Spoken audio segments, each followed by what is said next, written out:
जिन्होंने अपनी तालीम को कॉलेजों में, यूनिवर्सिटियों में या किसी जगह पूरा किया, या वो मोहतरम खवातीन जो किसी दर्जे में शऊर रखती हैं, समझदार, और अल्लाह का शुक्र है कि ये पूरा मजमा साफ लग रहा है। आपको मालूम होना चाहिए कजबुज के उस जलजले से 2 दिन पहले के अखबार उठाइए। उस जमाने के लोगों ने एक जबान बोली थी। उस वक्त का अखबार आपको यह बताएगा हम ये करेंगे, हम तुम्हारे साथ ये करेंगे, हमने ये प्लान बनाया है, हम तुम्हारी नस्लों के साथ ये करेंगे। सिर्फ 2 दिन पहली बात है। 2 दिन के बाद तकरीबन दिन के 9 और 10 बजे के बीच में जो जलजला आया, इंसान 2 दिन पहले वो जबान बोल रहे थे और ऊपर की ताकत कह रही थी हम तुम्हारे मेज के एजेंडे को बदल देंगे।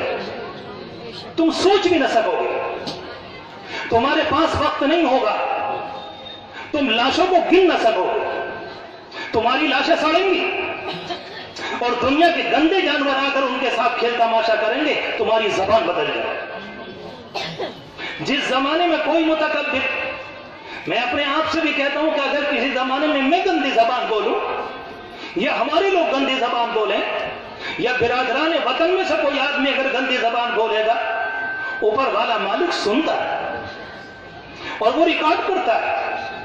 वो कहता है कि हम तुम्हें मौका दे रहे हैं, मगर एक वक्त वो आएगा कि याद रखना कि हम तुम्हारे साथ वो मामला करेंगे तुमने कभी सोचा भी नहीं। ये अल्लाह का निजाम है। जिस जमाने में हमारे लोग यहां पर कुर्बानी दे रहे थे आजादी से पहले, माओ बहनों का मजमा, इसलिए वाकई इशारा करता हूं, उस जमाने में जब अंग्रेज यहां थे, उन्होंने अपने घरों को खत लिखे, किसी ने अपनी मां को, किसी ने अपने बाप को, किसी ने अपनी बीवी को, किसी ने किसी को। एक अंग्रेज ने एक वाकया लिखा है, कहता है कि हमारी फौजें जब हिमाचल प्रदेश में गई, जहां शिमला का इलाका, मंडी और डीनर का इलाका, कहता है कि मैंने अजीबोगरीब मंजर देखा। हमने देखा कि एक गांव के बाहर तकरीबन एक खेत के अंदर 300 औरतों की गर्दन कटी हुई लाशें पड़ी। हमारे समझ में नहीं आई ये क्या है। अभी तो हम यहां पर आए भी नहीं। मौलाना अबुल कलाम आजाद रहमतुल्लाह अलैह ने अपनी किताब के अंदर इस वाक़े को नकल किया और वो इस बात को सुनाते थे। वो जालिम अंग्रेज ने यह कहा कि हम यहां पर आए नहीं, अभी हमारी हुकूमत नहीं पहुंची, हमने इनके साथ कोई कत्ले आम नहीं किया। ये हुआ क्या? पता चला कि वहां के लोगों ने यह सोचकर कि कल को जब लोग यहां पर आएंगे और हम करीब फौज आने वाली है, पहले वो हमारी गर्दनों को काटेगी, उसके बाद वो हमारे साथ कुछ और करेगी और फिर हमारी बेटियां और बच्चियां और माएं उनके कब्जे में होंगी। न मालूम उनकी इज्जत के साथ क्या खिलवाड़ करें। तारीख बताती है इस अंदेशे की बुनियाद पर उनके लोगों ने अपने हाथ से गर्दनें काट दी। मैं एक मौके पर हिमाचल गया प्रोग्राम में, मैंने लोगों से कहा, मैंने कहा हमने आपके यहां का यह वाकया पढ़ा।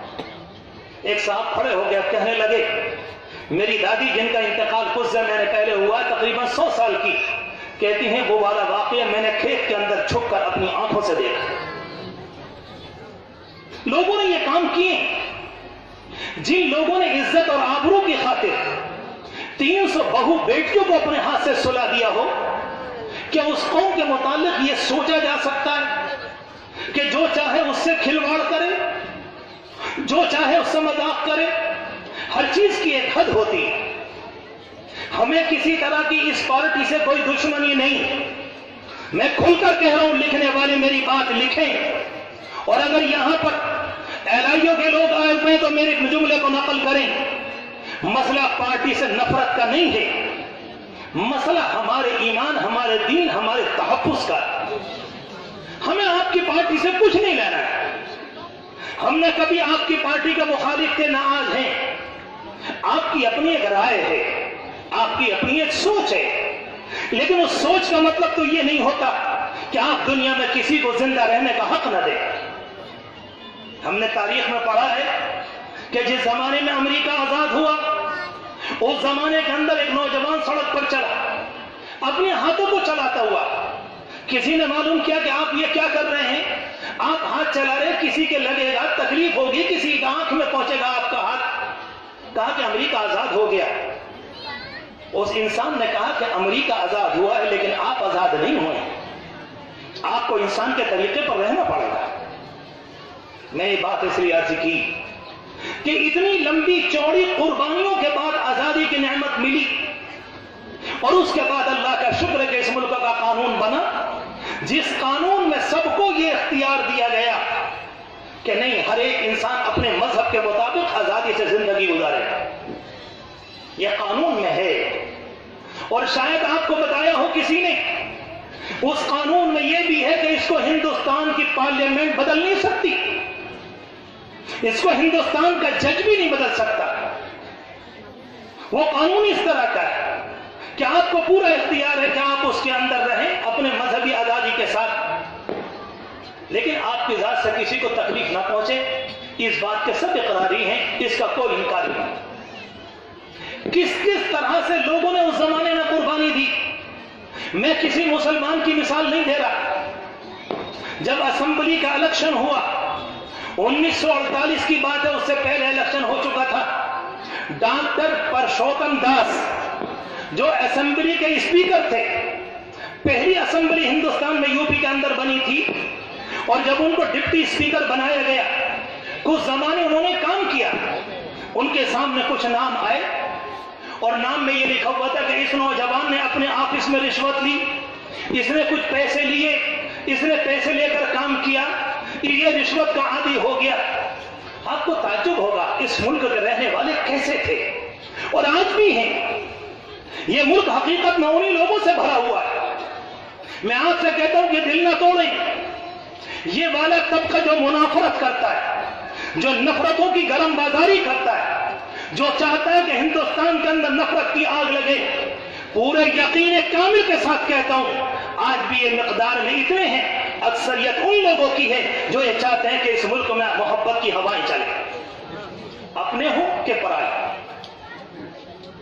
डॉक्टर परशोत्तम दास ने ये बात कही। जब उनके सामने वो नाम आए तो उस मौके पर उनकी आंख में आंसू आ गए। यहीं के रहने वाले थे और वो आदमी डिप्टी स्पीकर है उस जमाने का। और उस अल्लाह के बंदे ने एक अजीब बात कही, उनकी जबान से जुमला निकला।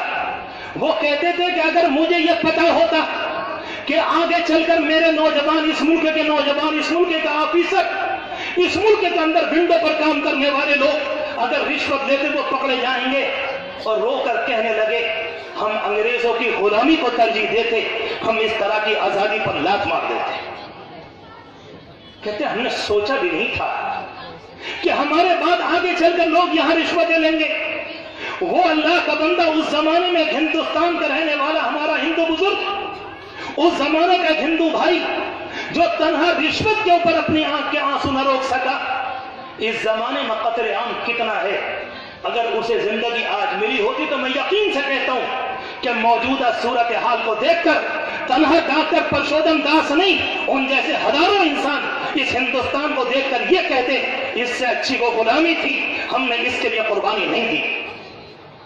उन्हें इतनी तकलीफ होती किस तरह से ये लोग हिंदुस्तान के अंदर काम कर रहे हैं। अकेली एक बात नहीं, मैं अगली बात अर्ज करता हूं। जिस जमाने में मुल्क में तहरीक चल रही थी आजादी की, लोगों के सामने ये बयान किया जा रहा था कि हम सब एक हैं, हिंदू मुस्लिम सब एक हैं, आपस में भाईचारा, आपस में मोहब्बतें, एक दूसरे का एहतराम, एक दूसरे का ख्याल, उनकी शख्सियत को जगह देना। पटना की जामा मस्जिद बिहार के अंदर स्टेज लगाया गया, जैसे आपका स्टेज है उसे जरा बड़ा किया गया।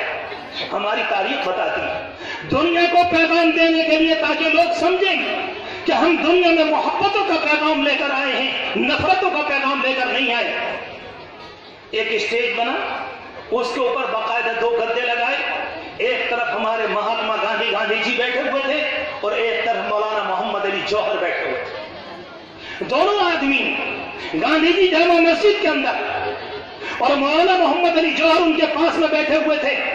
और बैठने के बाद एक प्याले में खाना लाया गया जिसमें 2 चम्मच पड़े हुए थे, और एक चम्मच से, एक ही प्याले से मौलाना मोहम्मद अली जौहर और उसी प्याले से जनाब गांधी दोनों के दोनों खाना खाकर ये पैगाम दे रहे थे कि मुल्क के लोगों समझ लो یہاں کے ہندو مسلم ایک ہیں، نفرت کی بنیاد پر علیحدہ نہیں ہو سکتے۔ ایک پیغام تھا، دنیا کو دیا گیا، اور اللہ کا شکر ہے وہ محنت کام آئی، ملک آزاد ہو گیا۔ اس کے نتیجے میں ایک ماحول بن کر آیا، مگر کبھی کبھی صورتحال کچھ ایسی بن کر آ جاتی ہے جس سے لوگ اپنا کچھ ذاتی مفاد اور ذاتی فائدہ اٹھانا چاہتے ہیں۔ میں نے تھوڑی سی بات اپنے ملک کی آزادی سے متعلق عرض کی، وقت میں سردی کی شدت بھی مجھے محسوس ہے۔ میں اس موقع پر صرف یہ بات کہنا چاہ رہا ہوں آپ سے، اس قانون کی خطرناکی کو سمجھیے۔ کہاں سے یہ پانی آ رہا ہے اور یہ پانی کہاں سے چو رہا ہے۔ مسئلہ اکیلا یہ نہیں ہے کہ آپ کی شہریت کیا ہے، مسئلہ اس کے پیچھے یہ نہیں ہے کہ آپ کے پاس کاغذات اور پروف ہے کہ نہیں، مسئلہ اس کے پیچھے صرف ایک ہے، صرف ایک، کسی طرح سے امت مسلمہ کو اور یہاں کے غیر لوگوں کے دلوں سے اور امت مسلمہ کے دلوں کے اندر سے اس محبت کے چراغ کو اور اس ایمانی توحید کی امانت کو انسانوں کے دلوں سے نکال دیا جائے۔ بنیادی یہ ہے، یہ تیر وہیں پہنچے گا۔ کچھ زمانے کے بعد آپ دیکھیں گی، اگر کسی کے پاس شہری کاغذ ہوگا، اس نے اپنے آپ کی شہریت کو بچا لیا۔ میں اپنے جوانوں سے کہہ رہا ہوں، اپنی ماؤں بہنوں سے، اس نے تو بچا لیا۔ اگر کوئی کمزور ہوا، اس کے پاس پورے کاغذ نہیں ہوئے، ہمارے ملک کی اکثریت بغیر تعلیم یافتہ ہے،